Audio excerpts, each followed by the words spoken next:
पराक्रमानंतर देवानं त्यांना विशेष प्रकारचं स्थान दिलेलं आहे.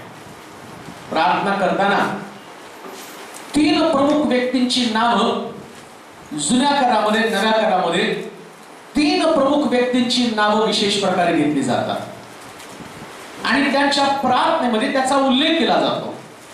अब्राम, इसाक आणि याकूब यांचा.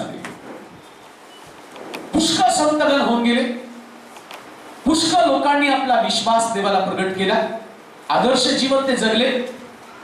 परंतु ज्या वेळेस या 3 लोकांच्या जीवनाकडे पाहिलं जातं त्यास लोक त्यांना आपले आद्य पुरुष किंवा त्यांना विश्वासाचे उत्पादक किंवा त्यांना विश्वास ठेवणाऱ्यांसाठी आदर्श लोक अशा प्रकारे बोललं जातं आणि देवानं खास प्रकारे त्या लोकांना निवडून वेगळं केलेलं आहे. आणि बायबल सांगतं की या लोकांना देवाने खास प्रकारचे आशीर्वाद दिलेले आहेत. ज्या लोकांना मला कॉपी करण्यासाठी सांगितलं, ज्यांच्या पाठीमागे मला जायला सांगितलं, ज्यांच्यापासून मला शिकायला सांगितलं आणि त्यातला एक व्यक्ती त्याच्या जीवनामध्ये त्याने विशेष प्रकारचे गुण संपादन केलेले आणि त्याविषयी मी पाहणार आहोत. त्याचं नाव आहे इसहाक. जवळजवळ 6 प्रमुख प्रकारच्या क्वालिटीज त्याच्यामध्ये आहेत. त्याच्यामध्ये भरपूर आहे, पण वाखण्याजोगी किंवा ज्याच्याकडे लक्ष पुरवलं जावं किंवा जे गुण आमच्यामध्ये आल्यानंतर आमचं जीवन पण आशीर्वादित होणार आहे. या व्यक्तीला देवानं अशा समयामध्ये पाठवलं की ज्या अब्रामाची आशा संपलेली होती. हा व्यक्ती अशा वेळी जन्माला आला की त्याचा जन्म ही कदाचित त्या पृथ्वी तलावरती एक अलौकिक घटना ठरणार होती. तो व्यक्ती पृथ्वी तलावरती प्रार्थनेचं उत्तर किंवा देवापासूनचा खास प्रकारचा आशीर्वाद म्हणून या पृथ्वी तलावरती जन्माला आला. ज्यावेळेस अब्रामाचं वय झालं आणि त्याचं सर्व काही संपुष्टात आलं आणि त्यावेळेस त्याचा जन्म झाला. म्हणजे देवानं त्याला या पृथ्वी तलावरती जन्माला घालत असताना खास प्रकारचा उद्देश घेऊन त्याला जन्माला पाठवलं आणि त्याच उद्देशानं प्रभू आज आमच्याकडे पाहत आहे. कोणत्या क्वालिटीज आहे त्यासाठी एक वचन आपण वाचूया. उत्पत्तीचं पुस्तक त्याचा 26वा अध्याय त्याची 12 पासून 16 पर्यंतची वचनं. उत्पत्तीचं पुस्तक 26वा अध्याय 12 पासून 16 पर्यंतची वचनं वाचूया. इसाकाने त्या देशात धान्याची पेरणी केली. त्या देशामध्ये धान्याची पेरणी केली आणि त्याला त्याच वर्षी 100 पट पीक मिळाले. 100 पट पीक मिळालं. आणि परमेश्वरानं त्याचे कल्याण केले. त्याचं कल्याण केलं. तो थोर झाला आणि उत्तरोत्तर उत्कर्ष पावून मोठा संपन्न झाला. तो कळप खिल्लारे व पुष्कळ दास दासी यांचा धनी झाला. तेव्हा पलिष्टी लोक त्याचा हेवा करू लागले. त्याचा बाप अब्राहाम याच्या हयातीत त्याच्या चाकरांनी ज्या विहिरी खणल्या होत्या 16 पर्यंत वचन. ज्या विहिरी खणल्या होत्या त्या सर्व पलिष्ट्यांनी मातीने बुजवल्या. अबीमेलेक इसाकास म्हणाला तू आमच्यातून निघून जा कारण तू आमच्याहून फारच सामर्थ्यवान झालाय. बायबल सांगतं इसाक त्या काळच्या लोकांमध्ये सगळ्यात जास्त सामर्थ्यवान 3 प्रकारचे आशीर्वाद देवाने त्याच्या जीवनामध्ये दिलेले आहेत. पहिला आशीर्वाद शास्त्रात दिलं, ही बिकम अ ग्रेट. तो मोठा व्यक्ती बनला, महान व्यक्ती बनलेला आहे. देवाच्या लोकांनो, जस परमेश्वर या पृथ्वी तलावरती तुम्हाला पाठवतो, तुम्ही महान बना ही त्याची इच्छा आहे. महान व्यक्ती म्हणजे जगापेक्षा तुम्ही वेगळं. तुम्ही तुमच्यासारखं म्हणू नका, तुम्ही इतरांसारखं म्हणू नका. जसं देव तुम्हाला बनवतो तसं तुम्ही बना. आणि देवानं तुमच्यासाठी ती योजना केली, ती महान त्याची योजना, सर्व काही तुमच्याकडे विपुल असावं. दुसरी गोष्ट त्याच्या संबंधानं म्हटलं, त्याचा रोज विकास होत होता, रोज त्याच्यामध्ये वाढत आहे. जसं 2015 मध्ये 14 मध्ये त्याची स्थिती होती, 15 मध्ये नव्हती आणि 15 मध्ये जी त्याची स्थिती होती परिस्थिती 16 मध्ये ती नव्हती का? देवानं त्याचा उत्कर्ष केला, देवानं त्याचा विकास केला. आज आमच्या जीवनाकडे पण आम्हाला डोकवायचंय. वर्षाच्या अंतिम दिवसामध्ये आम्ही आलेलो, शेवटचा आणखी एक महिना येईल आणि त्याच्यानंतर तुम्हाला तुमचं विश्लेषण करायचं. जे माझ्याकडे 14 मध्ये होतं तेच 15 मध्ये आणि 16 मध्ये जाताना माझ्याकडे काय, माझा विकास झाला काय? किती विकास झाला हाही प्रश्न आहे. किती उत्कर्ष केला हाही प्रश्न आहे. आणि मग शेवटी आम्ही म्हणतो हे वर्ष 7.5 वर्ष होतं. काही नाही घडलं की काय म्हणतो हे वर्ष 7.5 वर्ष होतं. या वर्षात 7.5 गेली तर मग मात्र पुढच्या वर्षी माझा विकास होईल आणि काहीतरी असा विकास होत नाही. त्याच्यासाठी देव तुमच्याकडे पाहत असताना तुमच्यामध्ये क्वालिटीज पाहतो. काय क्वालिटी तुमच्यामध्ये? देवाला तर तुम्हाला आशीर्वाद द्यायचा आहे, परमेश्वराला तुमची भरभराट करायची.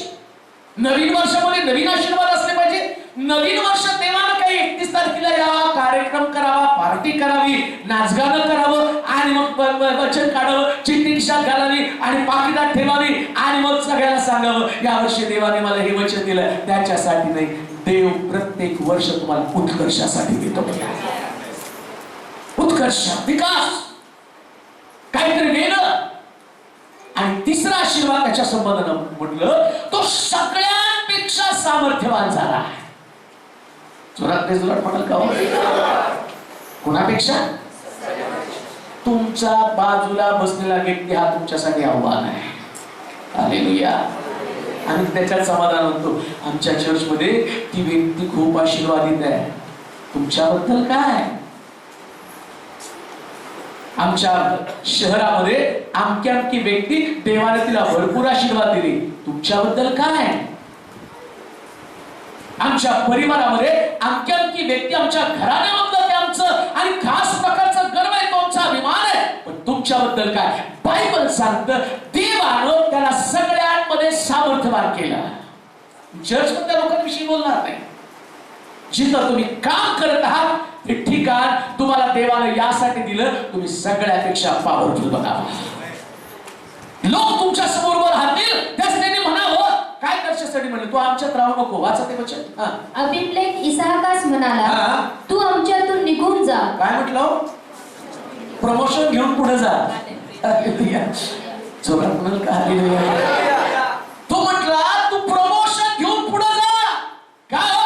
कारण तू आमच्याहून फारच सामर्थ्यवान झाला. अरे तुझ्याकडचं टॅलेंट, तुझ्याकडची ताकद, तुझ्याकडची बुद्धिमत्ता, तुझ्याकडे देवाबरोबर असण्याचं प्रमाण, या सगळ्यात एक गोष्ट सिद्ध झाली. तू आमच्यामध्ये राहण्याच्या योग्यतेचं नाही, तू आमच्यातनं पुढे जा. का? अबीमेलेक इसाकास म्हणाला तू आमच्यातून निघून जा. आमच्यातून निघून जा. कारण तू आमच्याहून फारच सामर्थ्यवान. कसा हो? मी म्हणतो तुमची पगार तुमच्या ऑफिस मध्ये तुम्ही काम करता त्या सगळ्यांपेक्षा जास्त बनली पाहिजे. आम्ही कारण शास्त्रात असं लिहिलं की तिथं म्हटलं तू आमच्यापेक्षा प्रबळ झालेला आहेस. देवानं तुम्हाला प्रबळ होण्यासाठी, मोठं होण्यासाठी जगामध्ये पाठवलेलं आहे. देवाला वाटत नाही त्याचे लोक दुर्बळ असावे, त्याच्या लोकांमध्ये कमी असावं, त्याचे लोक साधारण जीवन त्यानं जगावं. पण प्रॉब्लेम असा आहे की कोणत्या गोष्टी केल्यानं तुम्ही प्रबळ बनणार आहात? काय केल्यानं तुमची पगार दुप्पट होणार आहे? तुमच्या घराण्यामध्ये तुमच्या लोकांपेक्षा सगळ्यात भारी घर तुमचं केव्हा बनणार आहे? ज्या सगळ्या क्वालिटी, 6 क्वालिटी तुमच्यामध्ये येणार आहे. मग हे 3 आशीर्वाद तुमच्या जीवनामध्ये येणार आहे. हे आशीर्वाद सगळ्यालाच पाहिजे. ऐकल्यावर सगळे जोर जोरात म्हटले पगार मोठी व्हावी. आमेन आमेन आमेन आमेन. घर मोठं व्हावं. आमेन आमेन आमेन आमेन. कोण नामेन कोण म्हणणार आहे? आमेन असंच हो म्हणणार आहे. पवित्र शास्त्र सांगतं जर देवाचं वचन जर तुम्ही पाळलं ना, देव त्याच्या वचनाला बांधलेला आहे.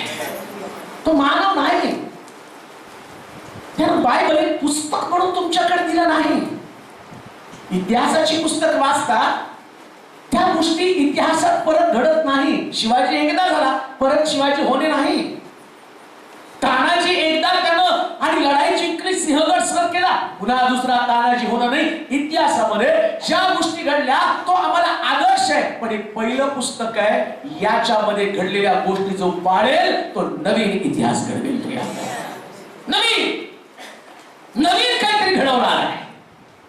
मग कोणती क्वालिटी, एक एक क्वालिटी आपण पाहूया, पटपट जाऊया. 6 गोष्टी अभ्यासणं गरजेचं आहे. उत्पत्तीचं पुस्तक 22वा अध्याय त्याची 6 पासून 9 पर्यंतची वचनं. पहिली क्वालिटी जी इसाकाच्या जीवनामध्ये होती, आणि ती जर क्वालिटी आमच्या जीवनामध्ये आली तर आमचं जीवन इसाकासारखे 3 आशीर्वाद आमच्या जीवनामध्ये येणार आहे. उत्पत्तीचं पुस्तक 22वा अध्याय 6 ते 9 वचन.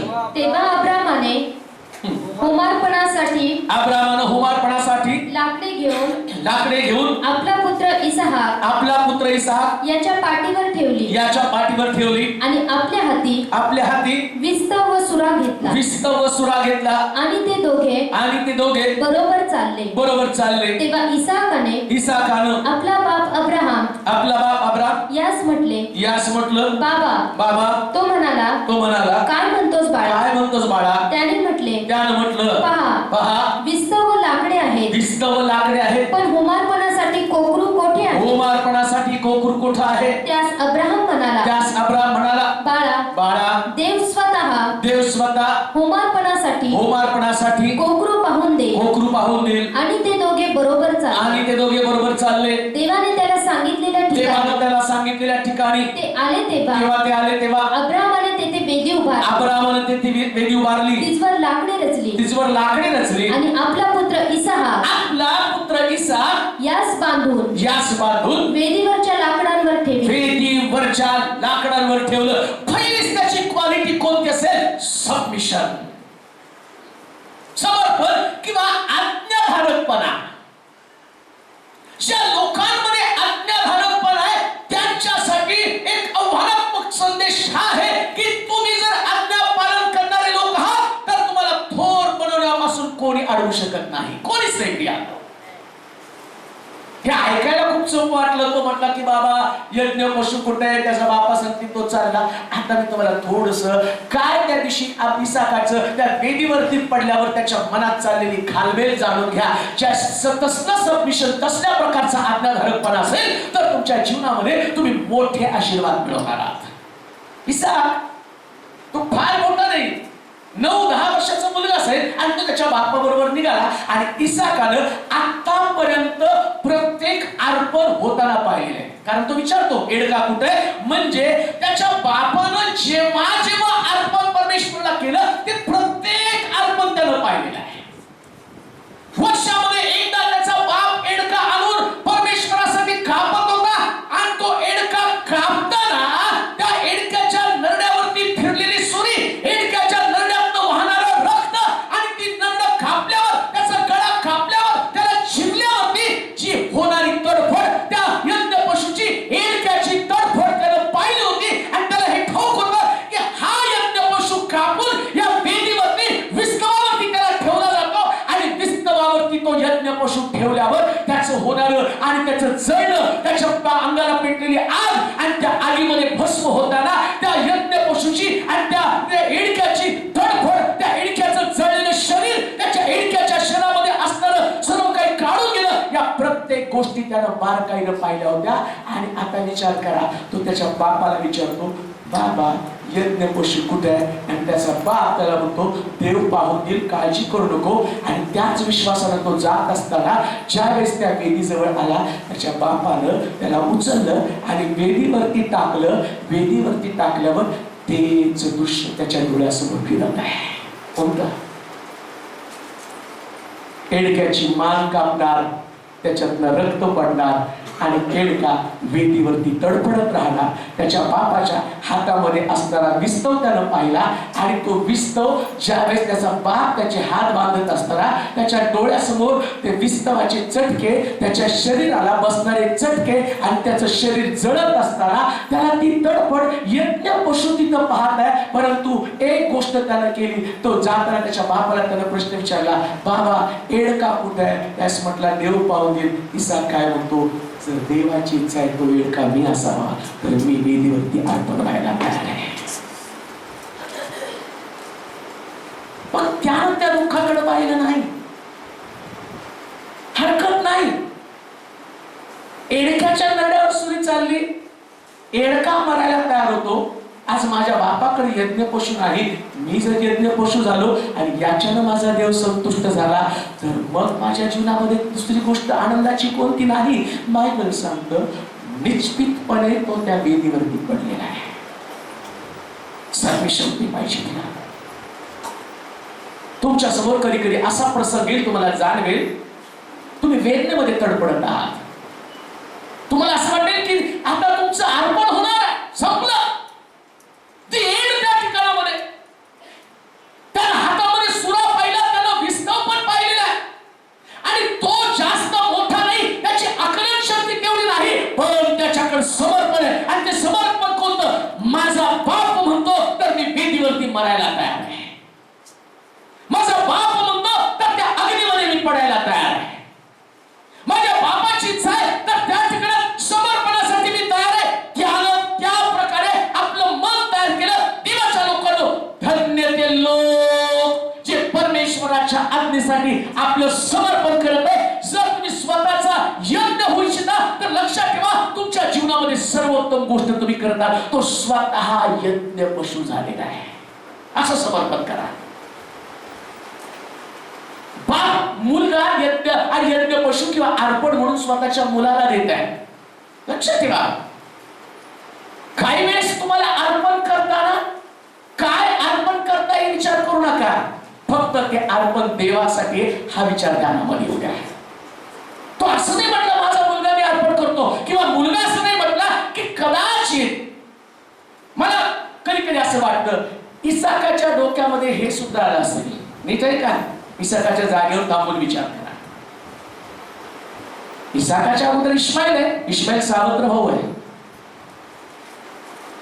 त्या वेदीवरती पडताना त्याच्या डोक्यात एक तर विचार नसला आला का, मी माझ्या बापाचा एकुलता एक मुलगा, आई ज्या स्त्रीवर त्यानं स्त्रीशी त्यानं लग्न केलं, ज्या सारेवरती तो प्रेम करत होता, त्या सारेच्या उदरातनं आलेलं अब्रामाचं पाऊरुषत्व किंवा अब्रामाचा एकुलता एक पुत्रा मी वेदीवरती अर्पण होण्याच्या ऐवजी जर त्यानं सावत्र मुलाला माझ्या आईने त्याला घराबाहेर काढलं होतं, त्याचं अर्पण केलं तर चाललं नसतं का? पण तो म्हणतो नाही, एवढं सुंदर भाग्य माझ्या जीवनामध्ये जर मी अनुभवतो इस्माईलच्या ऐवजी इसाक, आणि याच गोष्टीसाठी देव त्याला म्हटलं मी तुझा उत्कर्ष करेन, मी तुझा उत्कर्ष करेन. ज्यावेळेस तुम्हाला बलिदान देण्याचा समय असतो त्यास इस्माईलकडे पाहू नका, इसाक बना. आणि इसाक बनणं ही भावनाच फार वेगळी भावना आहे. इसाक बनण्यासाठी त्यागाची भावना गरजेची आहे. त्याग तो तुमच्यामध्ये असला पाहिजे.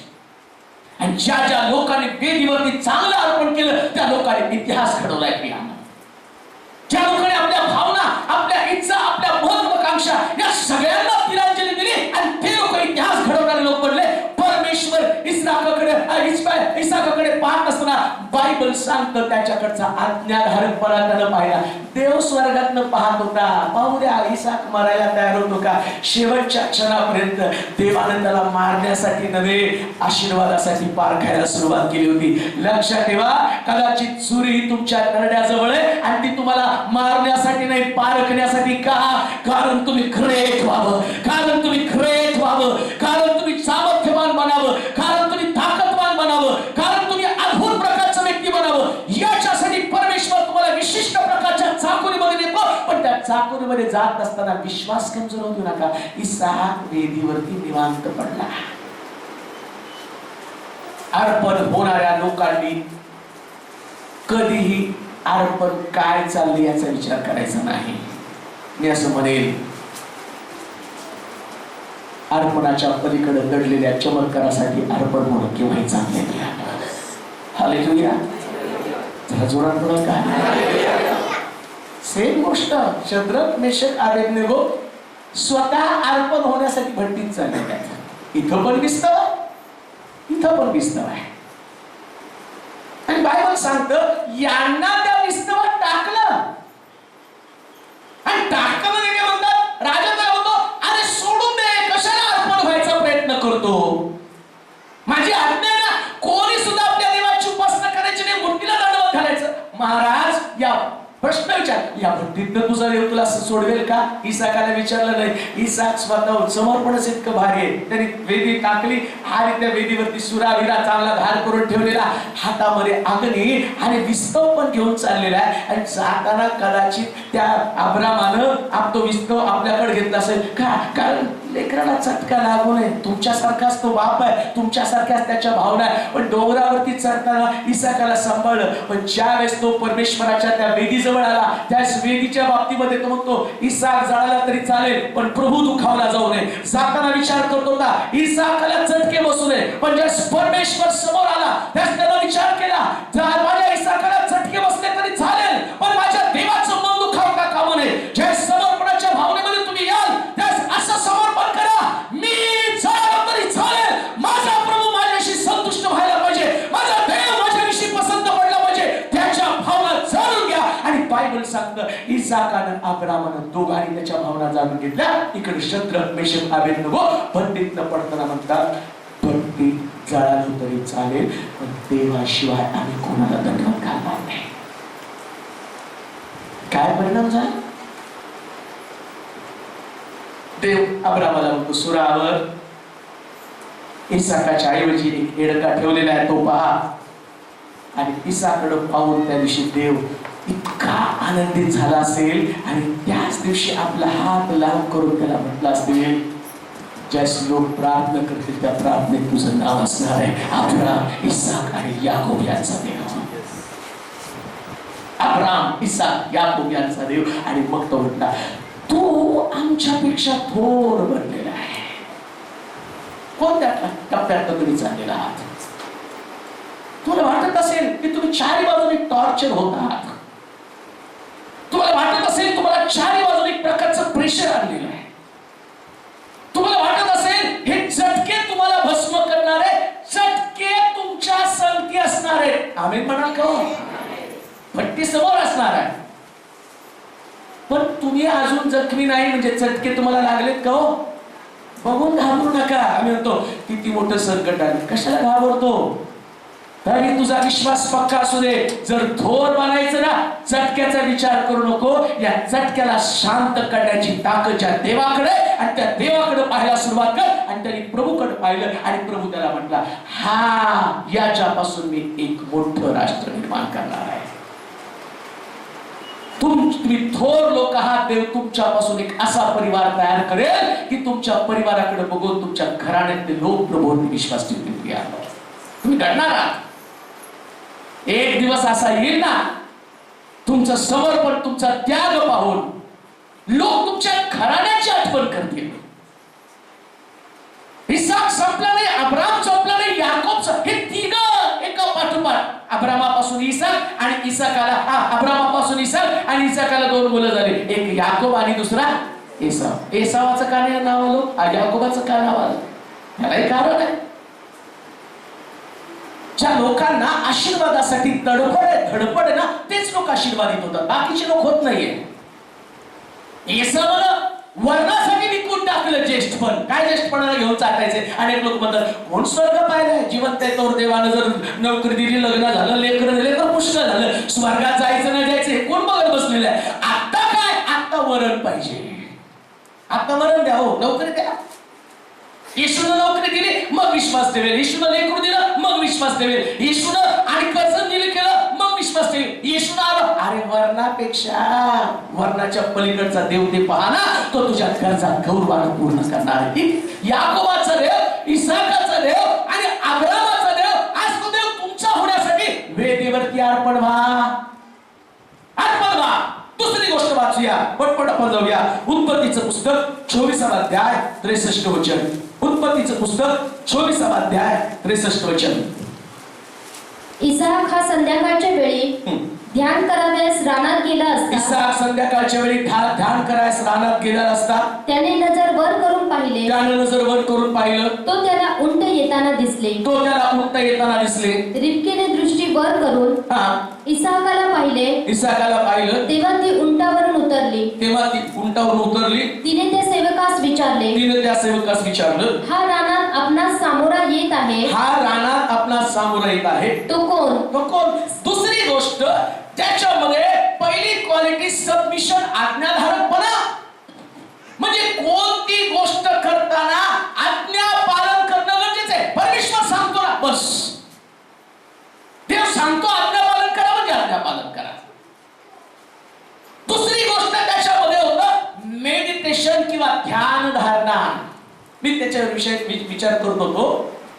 ध्यान धारणेचं वय आहे. कोणतं लोक म्हणतात की सगळं म्हातारपणी काय केलं पाहिजे, कारण मरण जवळ यायला लागले, तेव्हा नरकात नको म्हणून म्हातारा रिटायर झाल्यावर लोक परमेश्वराच्या भजनी लागतात, त्यांना आशीर्वाद मिळतो. कोणाला आशीर्वाद मिळतो? पवित्र शास्त्र सांगतं ज्या वेळेस इसाकाचं लग्नाचं वय होतं तिकडे तो मुलगी बघायला गेला होता सेवक, नाही का? आणि मला वाटतं की लग्नाच्या वयात प्रार्थना फार कठीण आहे, डिस्टर्ब होतो माणूस. त्याच कसं प्रार्थना उलट ते जाऊन बाळकाला सारखं त्याच्या समोर माझ्यासाठी प्रार्थना करा. कशासाठी? तुम्हाला तर माहितीच आहे, तुम्हाला तर माहितीच आहे, मुलगी बघा माझ्यासाठी. बायबल सांगतं त्या तरुण वयामध्ये इसा त्यानं त्याचं लक्ष त्याच्या तारुण्याकडे लावलं नाही, निर्माण करत्या देवाकडे लावलं. ध्यान धारणा, मेडिटेशन. ज्या लोकांच्या जीवनामध्ये मेडिटेशन आहे, मेडिटेशनासाठी आम्ही पाहतो की जास्त तुम्ही चित्त एकत्र करताना त्याच वेळेस तुम्ही आराधना करू शकता. हे तरुणा, तुझ्या तारुण्यामध्ये तुझं अंतःकरण तुला उल्हास देव, तुझ्या मनास येईल त्याप्रमाणे वाग. हे तारुण्य देवाच्या सानिध्यात खर्च करणारे लोक तुम्हाला पृथ्वी तलावर कमी सापडतील. ते तारुण्य स्वप्न पाहण्यासाठी, ते तारुण्य मनोरंजनासाठी, ते तारुण्य स्वतःला फुलवण्यासाठी, ते तारुण्य आणि ते स्वतःमध्ये रममाण होण्यासाठी किंवा तारुण्य भविष्य घडवण्यासाठी जगामध्ये वापरत आहे. परंतु त्या लोकांचं भविष्य कधीच घडत नाही, कारण भविष्य घडणारा देव जोपर्यंत तुमच्या बरोबर येत नाही तोपर्यंत तुमचं भविष्य कधीच घडू शकणार नाही. अब्रामानं त्या पोराला इतका सुंदर आदर्श घालून दिला होता. सकाळी उठल्याबरोबर अब्राम प्रार्थना करत होता. आता इसाक पण तरुण झाला तरी त्याची प्रार्थनेची सवय बदलली नाही, त्याची आराधनेची सवय बदलली नाही. इसाक, वाचा ते वचन संध्याकाळच्या वेळी. इसाक हा संध्याकाळच्या वेळी ध्यान करावयास रानात गेला असता. कुठे गेला हो? काय करायला? दुसरा मुद्दा, जोपर्यंत ध्यान करायला तुम्ही रानामध्ये, तिथं रान होतं पण इथं चर्च आहे, जोपर्यंत ध्यान करायला चर्च मध्ये जात नाही तोपर्यंत तुम्ही उत्कर्ष होऊ शकतच नाही. हो, नाही तुमचा उत्कर्ष होऊ शकत. त्याच्यासमोर प्रॉब्लेम आहे. काय प्रॉब्लेम आहे? त्याला रिबका हा प्रॉब्लेम आहे. त्याची पत्नी, त्याची गरज आहे की त्याला एक सुंदर बायको पाहिजे. पत्नी त्याची गरज होती आणि त्याची गरज त्याचं चित्त विचलित करू शकत नव्हती. तो तरी सुद्धा परमेश्वराच्या घरात जाण्यापासून स्वतःला प्रतिबंध करू शकत नव्हता. तो ध्यानासाठी परमेश्वराच्या घरामध्ये गेलेला.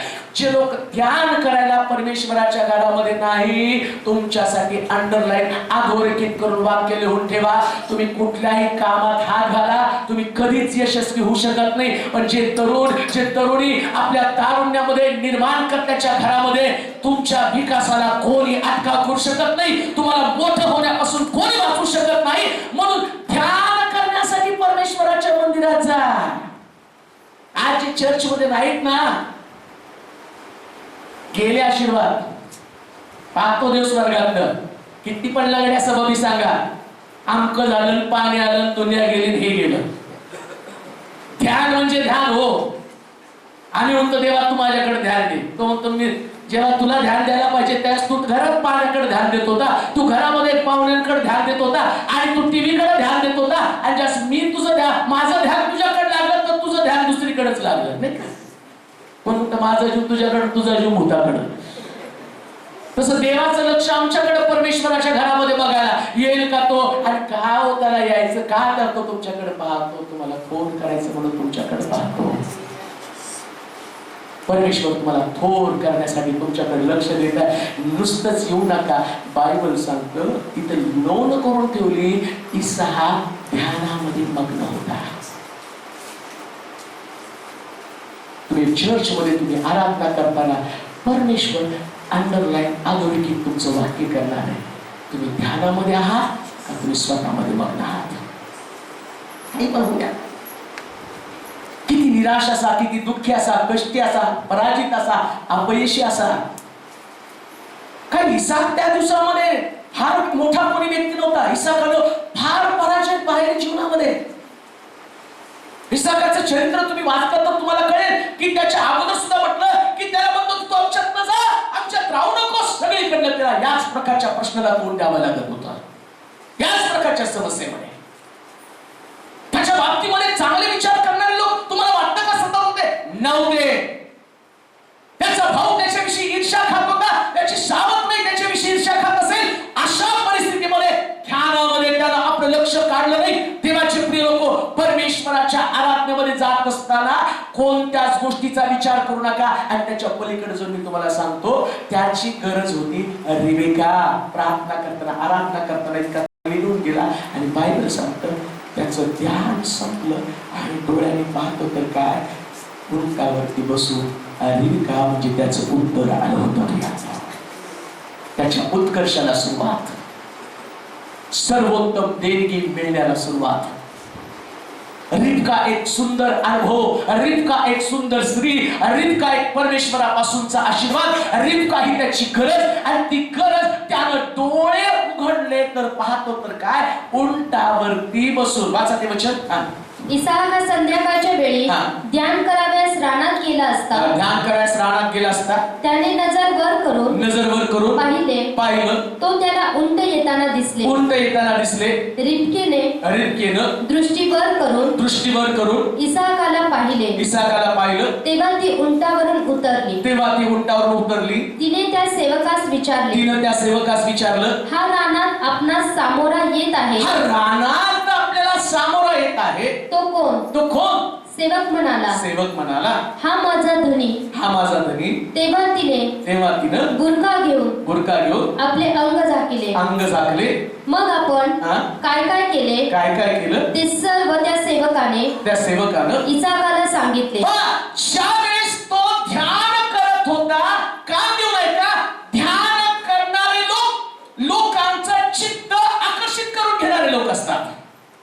तुमच्या ध्यानामध्ये, तुमच्या आराधनेमध्ये एवढी ताकद आहे की तुमची आराधना इतकी ताकदीची आराधना असली पाहिजे की ती आराधना करताना समोरच्या व्यक्तीने तिने विचारलं, हा कोण मनुष्य एवढं का चांगलं ध्यान करत आहे? रिबकेने विचारलं, कोण ध्यान करत आहे? कान देऊ नाही का? आशीर्वाद मंदिरामध्ये फिरत असतात ना, आशीर्वाद कोणाच्या मस्तकी बसत नाही. चला आता वाटलं याला द्यायला म्हणून नाही, ते आशीर्वाद विचारतात, कोण व्यक्ती एवढी सुंदर आराधना करते का, मला तिच्या कळ्यात पडायचंय, मला त्याची सेवा करायची, मला त्या व्यक्तीच्या जीवनामध्ये प्रवेश करायचा. रिबका ही आशीर्वाद आहे. आणि तो आशीर्वाद कोणाकडे? जो ध्यानामध्ये गेला, जो आराधना करतोय. आणि त्या आराधना करणाऱ्या व्यक्तीला रिबका विचारते, कोण आहे हा? अशी आराधना कधी केली का? देवाला दोषच देत बसला, देवाला माझी गरज भागवली नाही. इतकं समर्पण, इतकी आराधना तुमची सुंदर असू द्या, इतकं ध्यानामध्ये मग्न व्हा की आजूबाजूच्या गोष्टीचा विचार पण करू नका. त्यानं पाहिलं, लक्षात ठेवा. दुसरा कोण असताना, आमचा सोलापूरचा पोरगा असता तर पहिली प्रार्थना बंद केली असते. बघितली का माझा बायको पाळत घेऊन आला, तो कोण आहे त्याच्या बरोबर, तो चाकर जवळ पाहिलेला, उंटावरती एक स्त्री बसलेली, एक मुलगी बसलेली, त्यानं पाहिलं आणि तो पळत गेला असता. बाळक साहेब माझ्यासाठी आणली का हो?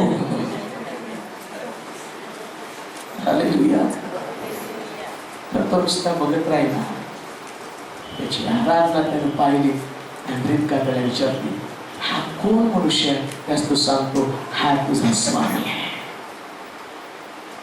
स्वामी बना. आराधनेमध्ये स्वतःला विसरून जा. जोपर्यंत तुम्ही प्रभूला पसंत पडणारी आराधना करत नाही, तोपर्यंत तुम्ही आशीर्वादाची धनी कधी बनू शकत नाही. चर्च हे देवाला गौरव देणारं ठिकाण आहे. आणि ते गौरव देत असताना स्वतःचा विचार करणारा व्यक्ती कधीच प्रभूला गौरव देऊ शकत नाही. गौरव कोण देऊ शकतो? जो स्वतःला विसरतो आणि त्याचं ध्यान प्रभूकडे लागलं जातं. पण तालीम बघतो ते परमेश्वराचं एक वरदान मागितलं ते की त्याच्या मंदिरात माझी वस्ती व्हावी, अहोरात्र त्याचं मनोहर रूप मी पाहत राहावं. आराधनेमध्ये प्रभूचं रूप महान आहे, त्याची समक्षता अनुभवणं. तुमचे प्रश्न घेऊन तुम्ही आराधना करू शकत नाही. आणि मी असं म्हणतो की आराधना म्हणजे प्रश्न सुटण्याचं ठिकाण आहे. काय त्या प्रश्नामध्ये तुम्ही उडारून पडत आहात? इसाकाचा रिबका हा प्रश्न आहे आणि तो रोजच्या जीवनातला प्रश्न आहे. रोज त्याला त्या प्रश्नाला तोंड द्यावं लागतं.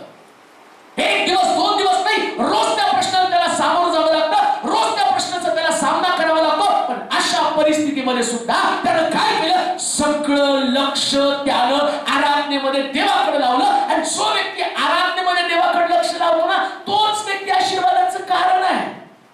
जर तुम्हाला आराधना करताना स्वतःकडे लक्ष जातं, आजूबाजूला लक्ष जातं, मग तुम्ही आला गाडो मेलं वजानं, शेंगरू मेलं एर झाल्यानं, दर रविवारी आलो गेलो आलो गेलो आलो गेलो, नुसतं तुम्ही आलो गेलो 15 16 14 13 12 10 9 8 7 आणि मग कब्रस्तान आणि तिथं पाठी आमका जन्म आमका मृत्यू संगमरवर एक क्रॉस आणि दुसरा येणार आणि तिथं तिसऱ्याला पुरणार आणि पुरल्यावर तुमच्या कबरीवर अजून एक उभं राहणार. संपला तुमचा इतिहास. The end. पण जे लोक आराधना करताना देवा बरोबर तल्लीन होतात ना, त्यांची कबर सुद्धा सांगते इसाक अब्राम याकोब यांचा देव. ज्या अशा प्रकारच्या गोष्टी कराल त्यास तुम्ही या इतिहासाचे नोंद करणारे लोक बनाल. इतिहासामध्ये नोंद घेणारं जीवन ठेवा. असंच करू नका. आणि असंच म्हणायचं तर ख्रिस्ती होऊ नका. हो, ख्रिस्ती होणं म्हणजे इतिहास घडवणं आहे. ख्रिस्ती होणं म्हणजे एका धर्मात तर दुसऱ्या धर्मात जाणं नाही. ख्रिस्ती होणं म्हणजे इतिहासानं तुमची नोंद करणं, त्याला ख्रिस्त्यानिटी म्हटलेलं आहे.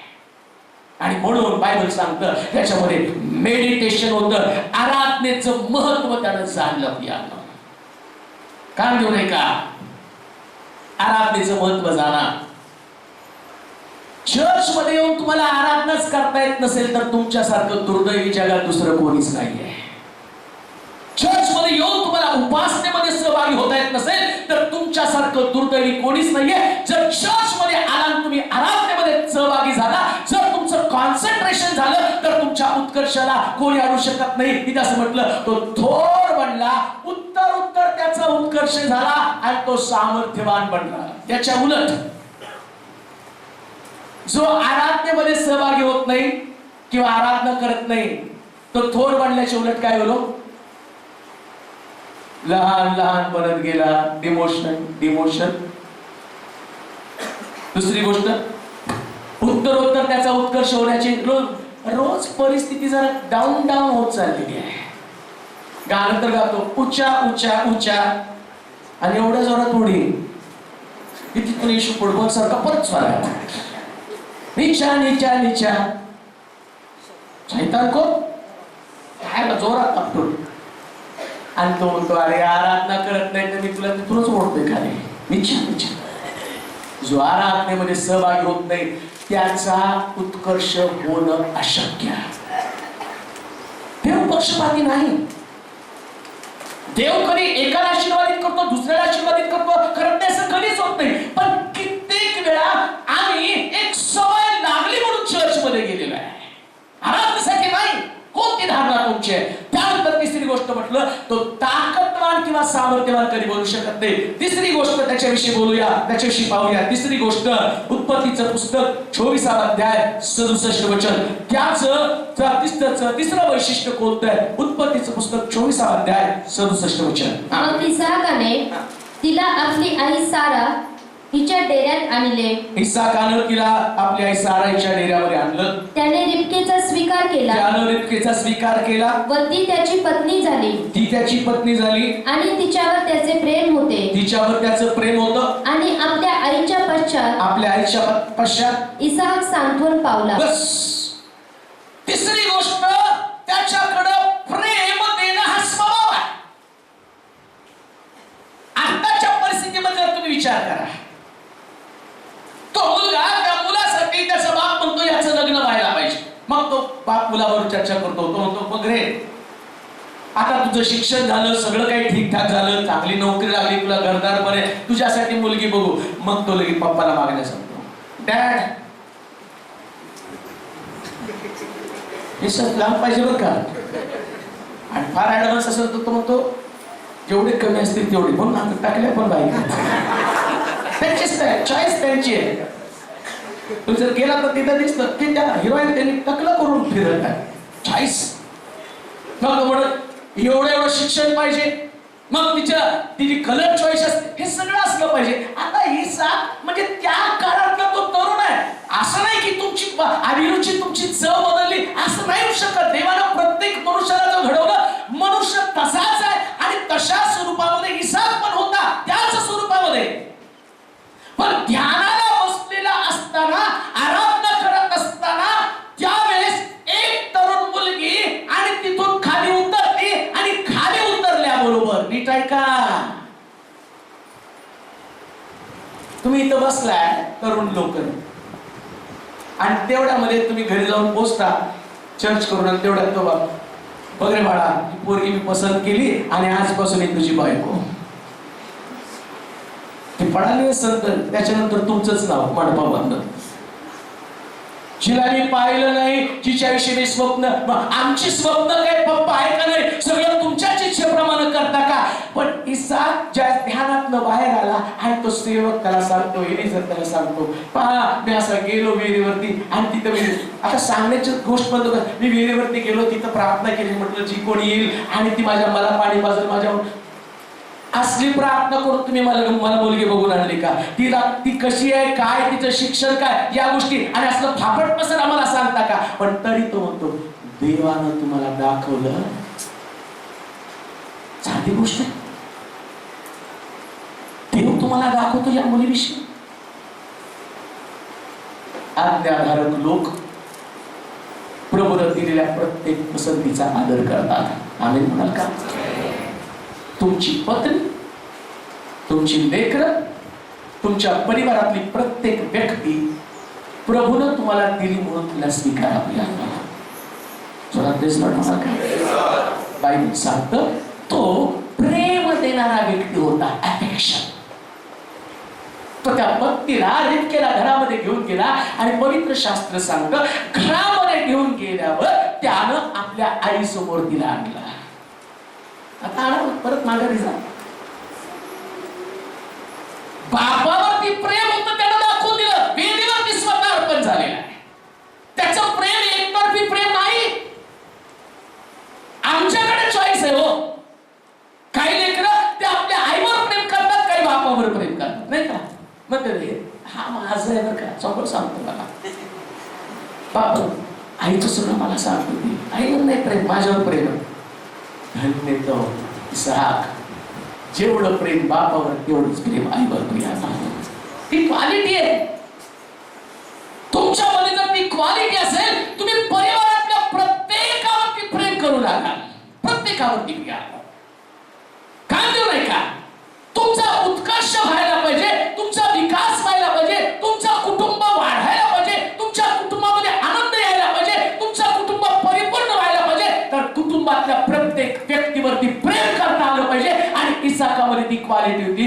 देव पृथ्वी तलावर पाहत असताना चर्च मधली तुमची आराधना, ध्यान धारणा, इसाकाची ध्यान धारणा संपली म्हणजे तो असं नाही म्हणत आता धार्मिक प्रक्रिया संपलं, सगळं प्रोसेस संपलं, इसाका घरी जा, आता घरी जाऊन तुला काय गोंधळ घालायचं का, मी काय तुझ्या घरी येत नाही. पण प्रभू त्याच्या बरोबर ध्यान रानात निघाला आणि घरात पोचला. ज्या ती पवित्र शास्त्रात नोंद झाली म्हणजे घरात पण गेला प्रभू. असंच नाही घडलं ते. प्रभू त्याच्या घरात गेला आणि घरात गेल्यावर त्यानं पाहिलं. घरात दार बंद, खिडक्या बंद करून भांडण करा. लोकांपासून लपेल पण देवापासून लपणार नाही. लाख लोकांसमोर एक आणि देवासमोर एक तुम्ही या. जे तुमच्या परिवारामध्ये ते प्रत्येक गोष्ट देव पाहतो. परमेश्वर ध्यानातनं तुमच्या कुटुंबामध्ये पाहतो. म्हणून कुटुंबामध्ये प्रेम दाखवण्याची एक पण संधी दवडू नका का, कारण तीच संधी तुमच्या आशीर्वादासाठी कारण ठरणार आहे. तीच काय तो मग इसाकाने तिला आपली आई सारा हिच्या डेऱ्यात आणले. इसाकानं तिला आपली आई सारा हिच्या डेऱ्याकडे आणलं. त्याने रिबकेचा स्वीकार केला व ती त्याची पत्नी झाली आणि तिच्यावर त्याचे प्रेम होते. त्यानं रिबकेला आपल्या डेऱ्यामध्ये आणलं आणि त्याच्या आईला त्याला दाखवलं, आई का देऊ नाही का? कोणतीच गोष्ट कुटुंबामध्ये एकमेकापासून लपवून ठेवू नका. आमेन म्हणाल का हो? काय इसाक तरुण आहे. तो त्या आईला म्हणतो, आई हे तुला पसंत आहे का बघ गरीब का. त्याची आई पण त्याला समजावून सांगते, अरे तुझ्या बापानं या देवाच्या सेवकाला सांगितलं होतं. हे काय असं नाही झालं. तो लगेच म्हटला, ठीक आहे आता तुम्ही आणली तर नाही. तिथं डिस्कशन, तिथं डायलॉग आहे, काहीतरी चर्चा आहे. कदाचित तो म्हटलं असेल, आई तुला माहित नाही का पप्पाला थोडस सांगायचं होतं ना, माझ्या मर्जीची घेऊन ये. आणि तो रिबकेला घेऊन आला. पहिलं आई बघ काय आणलंय पप्पानी. यानं आणलं तर भारी, पप्पाने आणलं तर त्यानं कसले आणलं तर स्वीकारायचं. आणि पप्पाने आणलं, हे काय दोन माझ्या गळ्यात बांधली भीतर माझ्या मनात. अरे देव काय सांगतो त्याच्या ऐकायला सांगतो, तुझा बाप फार धार्मिक आहे, तुझा बाप फार प्रार्थनाशील आहे. तुझ्या बापानं प्रार्थना करून ही मुलगी तुझ्यासाठी मागितली, हिचा स्वीकार कर. एक डायलॉग, ते संभाषण त्या मुलाच्या मनावरती एवढं बिगलं आणि बायबल तिला सांगितलं. मग त्यानं तिचा स्वीकार केला आणि तो तिच्यावर प्रेम करू लागला.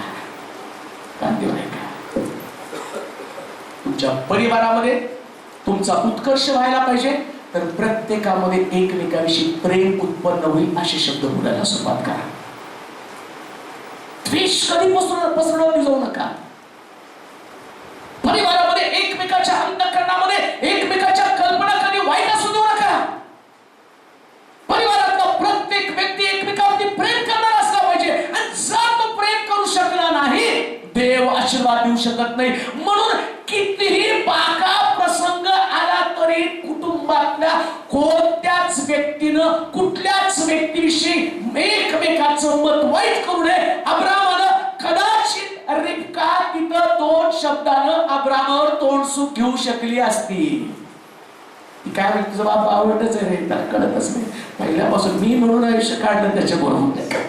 तुमच्या डायलॉग मारून मोकळी झाली असते. आता बघ तुझं नुकसान, माझं तर नुकसान केलंच बाबानं, आता तुझंही नुकसान केलं असं बोलून कितीतरी गोंधळ घातला असता नाही का. हालेलुया. अहो हे बायबल मधलं कुटुंब म्हणजे काय तुम्हाला वाटतं हे शास्त्र, हे सगळं तुमच्याच घरातलं तिथं घडलं असतं. पण धार्मिक परिवार ज्या चुका जरी असतील ना, त्या चुका आपण समजावून सांगून यातनं कोणते आशीर्वाद आहे ते समजावून सांगतात. तिनं त्याला सांगितलं, खा देऊ नाही, प्रेम कर. ही पत्नी आहे तुझी आणि देवानं तुला पाठवलंय, तू प्रेम करायला शिक. तसं प्रेम करायला शिका. परिवारातल्या लोकांना एकमेकांवरती करा. आणि लक्षात ठेवा, परिवारातलं प्रेम ही सगळ्यात मोठी ताकद आहे. किंवा ख्रिस्ती परिवार ओळखण्याचं माध्यम म्हणजेच प्रेम.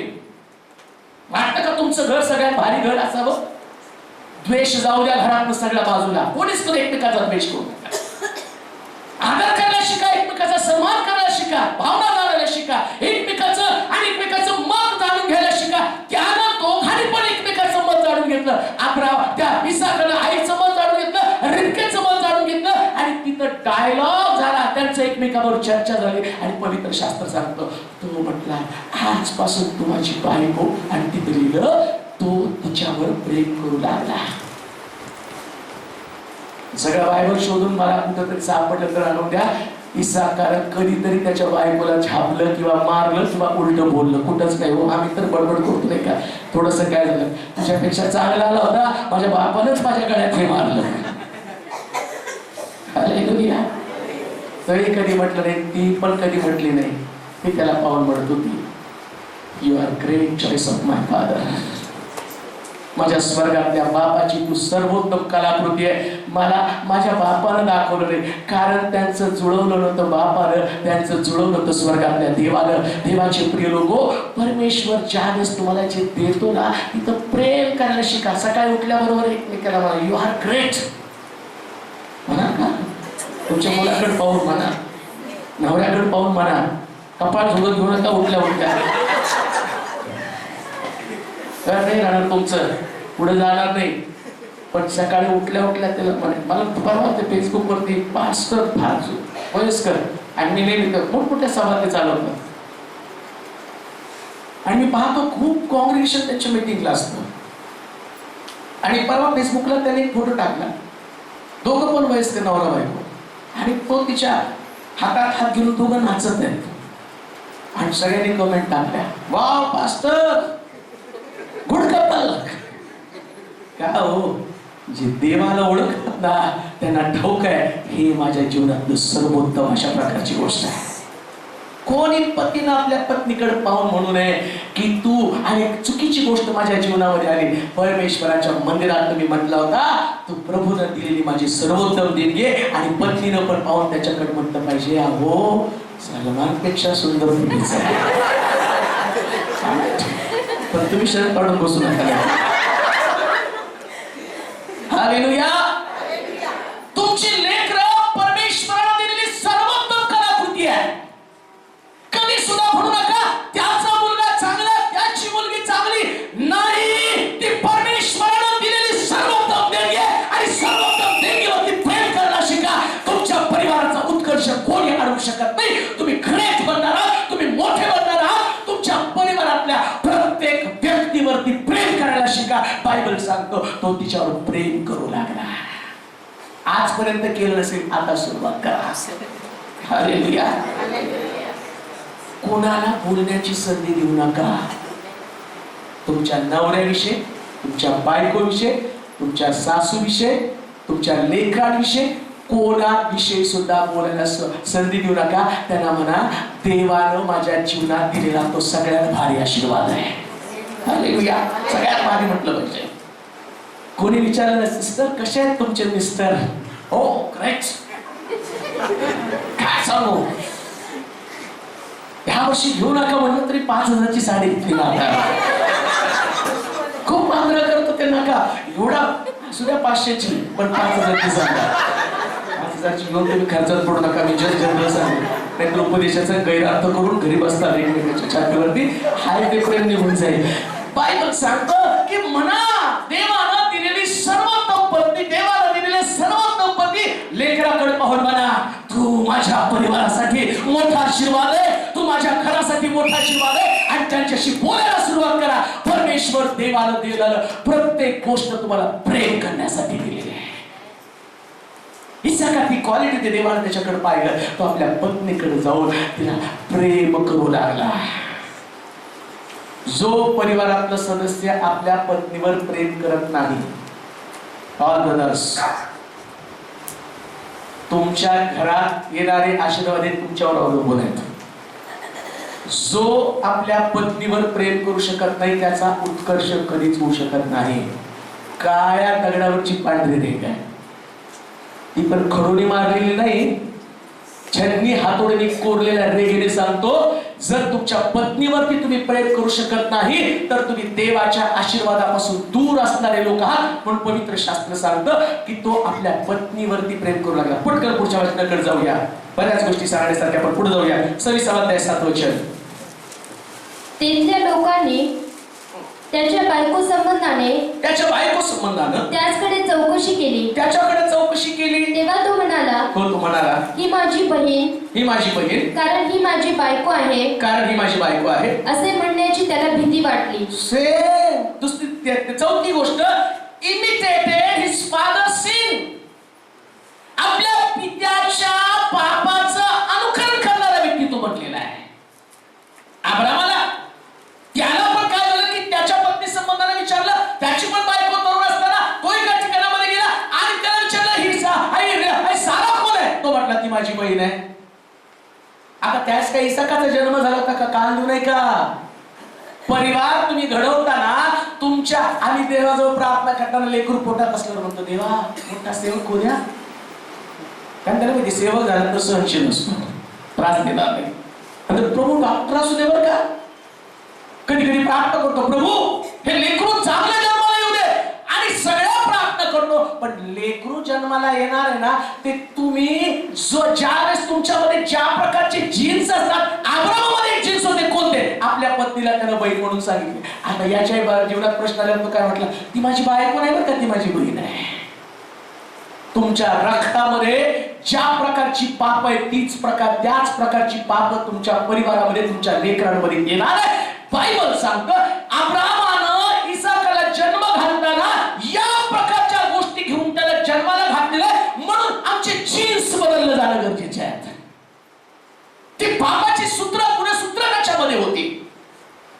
ते खोटं बोलण्याची प्रवृत्ती त्याच्यामध्ये तशीच निर्माण झाली. आणि पवित्र शास्त्र सांगतं इसाक जन्माला आला, परंतु त्या जीन्स पासून त्याची सुटका झाली नाही, त्या पापापासून त्याची सुटका होऊ शकली नाही. म्हणून तुमच्या परिवारातल्या प्रत्येक गोष्टी तुम्हाला सांभाळणं गरजेचं आहे. की तुम्ही बाप, एक आई आला, तुम्हाला तुमच्या लेकरं कशी घडवावी याविषयीचा विचार तुम्हाला आत्ताच करावा लागणार आहे. अब्राहमानं तो विचार केला नव्हता. अब्राहम ज्यास त्याला लेकरू होणार नव्हतं. का होणार नव्हतं मला माहित नाही, पण मला असं वाटतं देवाने त्याची ती क्वालिटी पाहिली असेल. सगळं चांगलंय पण लबाडी करतो, ती लबाडी पोरामध्ये येऊ नये. आणि मग म्हणून वय झाल्यावर देवाला तो म्हणतो की देवा मला मुलगा दिला नाही. ते म्हटलं देतो जन्माला आल्यावर तो मुलगा. एवढ्या सगळ्या चांगल्या क्वालिटी, पण त्याच्यामध्ये एक दुर्गुण कोणता? बापानं केली चूक मुलगा करतो. सांभाळा, सांभाळा. तुमची लेकरं कशी होऊ नये याची खबरदारी घेणं आत्ताच तुम्हाला गरजेचं आहे. म्हणून जे लेकरं आई वडिलाला सांभाळत नाही, ज्यांचे आई वडील व्यसन करतात, ते जीन्स जाणार आहेत. ते जीन्स तसेच पुढे जातात. ते जीन्स तुमच्यामध्ये काम करतात, ते स्वप्न आणि त्या गोष्टी तुमच्यामध्ये आपोआप येत राहतात. तुम्ही कितीही प्रतिबंध केला तर त्या गोष्टी लेकरांमध्ये तशाच उतरल्या जातात आणि त्याच प्रकारे त्यांचं आकर्षण ते बनतात. डॉक्टरच्या घरामध्ये जन्मलेला मुलगा, त्याला वाटतं डॉक्टर व्हावं, तो वेगळं काही करत नाही. जेवढे फिल्म ऍक्टर्स आहेत आणि ऍक्ट्रेसेस आहेत, त्यांची लेकरं त्या अभिनय क्षेत्रामध्ये जातात. जीन्स असती आहेत ना, तेच करतात. सुताराच्या घरात जन्मलेला मुलाला खेळाफुटा मारायचं सांगावं लागत नाही. तो उठला की हातोडी घेतो आणि ठोकायला सुरुवात करतो, कारण त्या गोष्टी त्याच्यात रक्ताला येतात. आणि सिंगरचा मुलगा आहे, ज्याला सिंगिंगची आवड आहे ना, तो आपोआप वाढू लागतो. हा ज्याला जे काही येणार ते येतं. आता आमच्या घरात गायची वाजवायची आवड आहे, म्हणून आमचा शालो त्याला शिकवलं नाही, आपोआप वाजवतो. का? रक्तातच ते आहे ना. जे तुमच्या रक्तामध्ये ते तुमच्या लेकरांमध्ये येणार. लक्षात ठेवा, वाईट गोष्टीला प्रतिबंध करणारं रक्त आहे आणि ते येशूचं रक्त आहे. ते एकदा रक्त तुमच्या जीवनावरती टाकलं आणि ते पाप सोडून दिलं. येशू त्याच नव्हतं म्हणून ते इसाकामध्ये आलं, पण आज तुमच्याकडे येशूचं रक्त आहे. पण हे करत असताना जी इसाकानं, अब्राहमाने जी चूक केली तीच इसाकानं केली. पाचवी गोष्ट पाहूया, एकच गोष्ट पाहू. उत्पत्तीचं पुस्तक 26 अध्याय त्याची 20 आणि 22 वचनं. उत्पत्तीचं पुस्तक 26 अध्याय 20 ते 22 वचनं. तेव्हा गरार इथले गुराखी इसाकाच्या गुराख्यांशी भांडले. गरार इथली गुराखी इसाकाच्या गुराख्याशी भांडली व म्हणाले की हे पाणी आमचे आहे, हे पाणी आमचे आहे. त्यावरून त्यानं विहिरीचे नाव एसेक कलह ठेवले, कारण त्यांनी त्याशी कलह केला. मग त्यांनी दुसरी विहीर खणली, तिजवरूनही ते भांडले. म्हणून त्याने तिचे नाव सितना वैर ठेवलं. तो तेथून पुढे गेला आणि त्याने आणखी एक विहीर खणली. तेव्हा तिजवरून ते भांडले नाही. म्हणून त्याने तिचे नाव रहोबोत विस्तार असे ठेवलं. आणि तो म्हणाला परमेश्वराने, सगळेजण वाचा, आणि तो म्हणाला परमेश्वरानं आमच्या भूमीचा विस्तार केला आहे. काय केलं हो? कधी म्हटला? त्याची पाचवी क्वालिटी आणि त्याच्यामधलं पीसफुलनेस किंवा शांतीप्रिय व्यक्ती. शांतीप्रिय. एक ठिकाणी गेला, विहीर खोदली.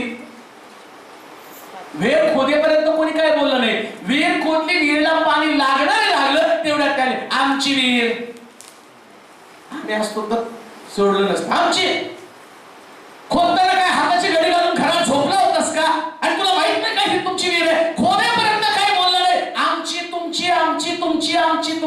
परत याचे 4 वेद असते, त्याचे 4 वेद असते. आणि तो म्हटला आमची विहीर म्हटल्याबरोबर तो म्हटला तुमची तर तुमची. कधी कधी म्हण तू शहाण्या बापाचा, आणि म्हणतो नाही का तू शहाण्या बापाचा, आमचा बाप गाडो, मी जातो पुढं. तिथं गेला, तिथेही कोरायला लागला. काय नाही परत वाचा सविस्तर. तेव्हा गरार येथले गुराखी इसाकाच्या गुराख्यांशी भांडले व म्हणाले की हे पाणी आमचे आहे. कधी कधी तुमचं बरोबर असताना सुद्धा तुमच्याशी वाद होण्याची शक्यता आहे. पण लक्षात ठेवा धार्मिक व्यक्ती वादामध्ये कधीच अडकत नाही. आणि हीच तुमची क्वालिटी जी तुमचा उत्कर्ष करणार आहे. हीच क्वालिटी प्रिया.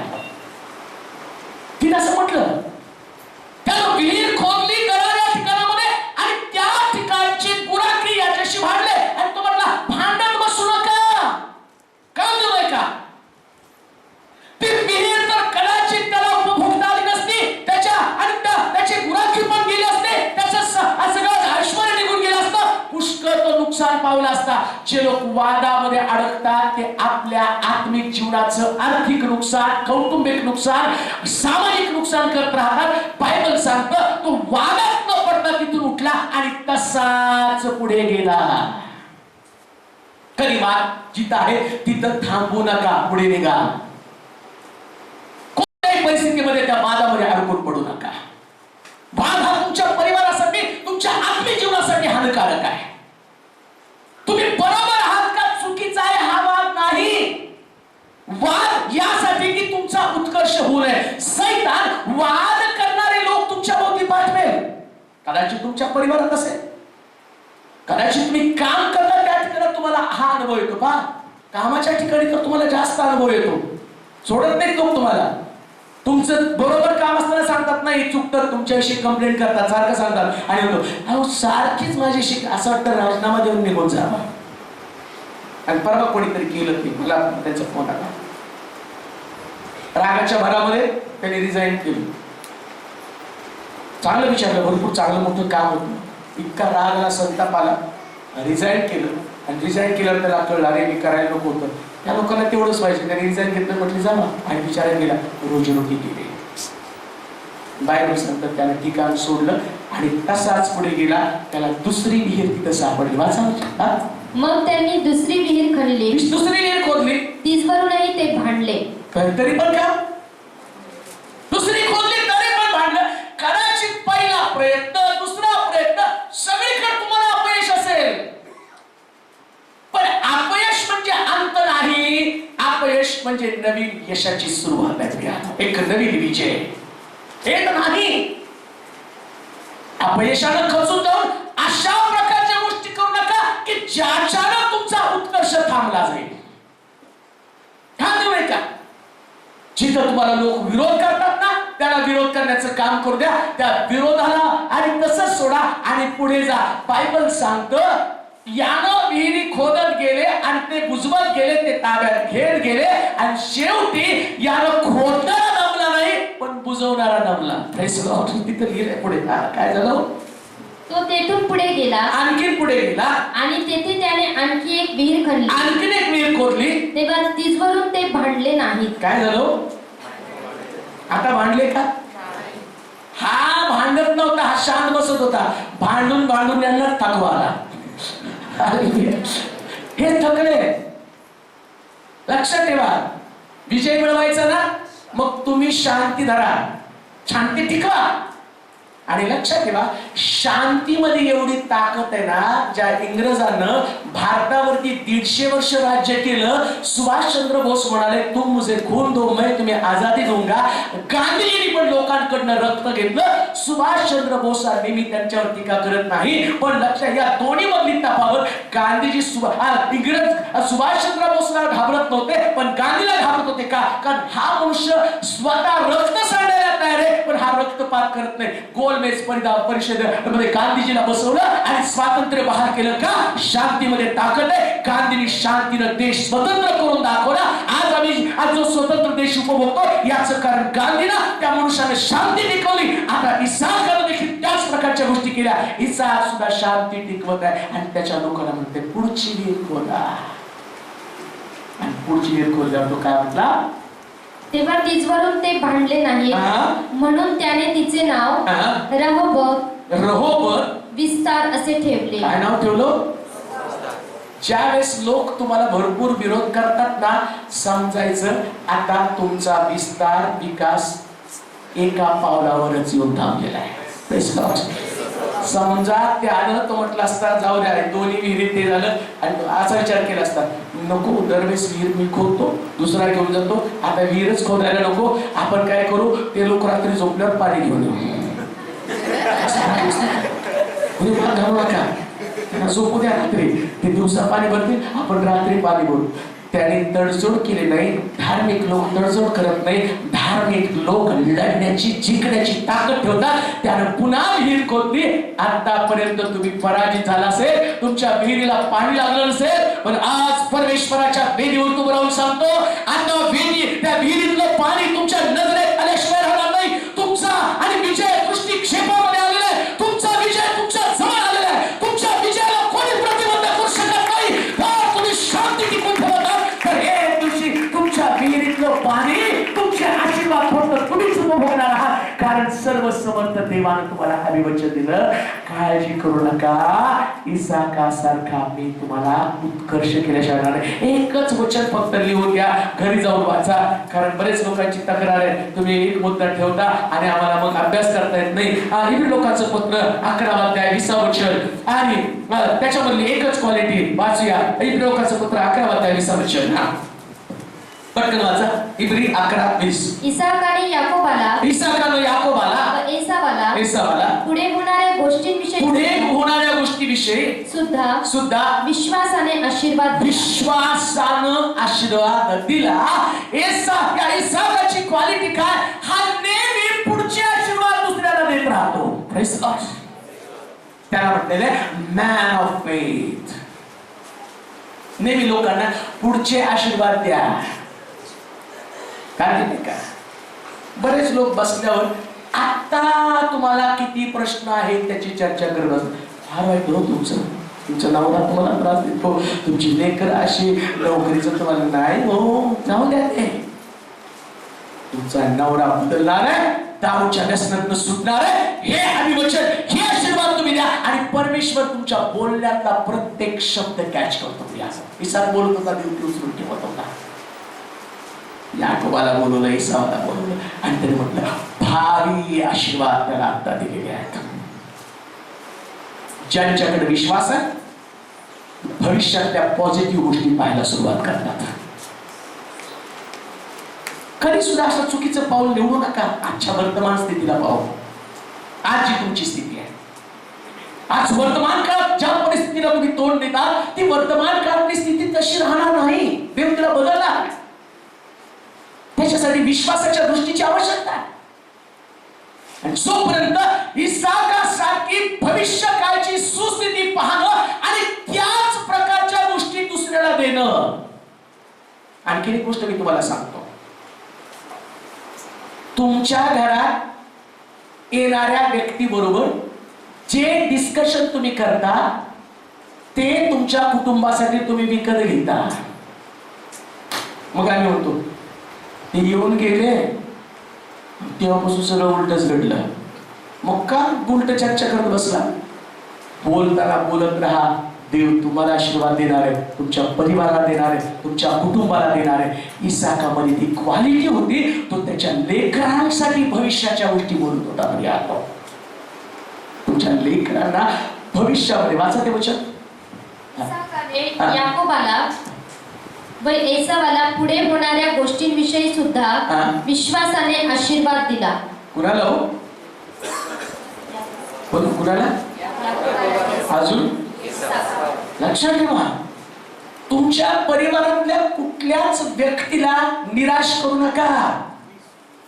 आम्ही म्हणतो ना हे जरा बुद्धीने कमी, ह्याचीच लय काळजी आहे. डोकं चालत नाही, बोळसट आहे, करून खाते का नाही कोणास ठाऊक. हे मात्र माझं पोरगं लय हुशार आहे, हा मोठा साहेब होईल. आणि त्याला सांग, हा साहेब होईल रे, पण तुला चपराशाची नोकरी मिळते का नाही, हे तुमचं भविष्य तुमच्या लेकरांविषयी बोलता कसा उत्कर्ष होईल. दाविदासारखं म्हणा, याला देव इसावासारखा, याकोबासारखा आशीर्वाद देईल, पण याच्याकडे काय नाही, पण धुळीतनं काढून राजगादीवरती बसवणारा माझा देव आहे. भविष्याविषयी चांगल्या गोष्टी बोलायला सुरुवात करा. देव तुमच्या लेकरांचं भविष्य घडवेल, तुमचं भविष्य घडवेल. बायबल सांगतं या सगळ्या क्वालिटीज त्यांच्यामध्ये होत्या, आणि म्हणून परमेश्वरानं इसाकाला विशिष्ट प्रकारचा आशीर्वाद दिला. तो म्हणला, तुझं उत्कर्ष होईल, तू सगळ्यांपेक्षा प्रबळ होशील, तुझ्यासारखा दुसरा कोणी नसणार नाही. देव करू सर्व आशीर्वाद तुमच्या जीवनामध्ये प्रबळ होण्यासाठी.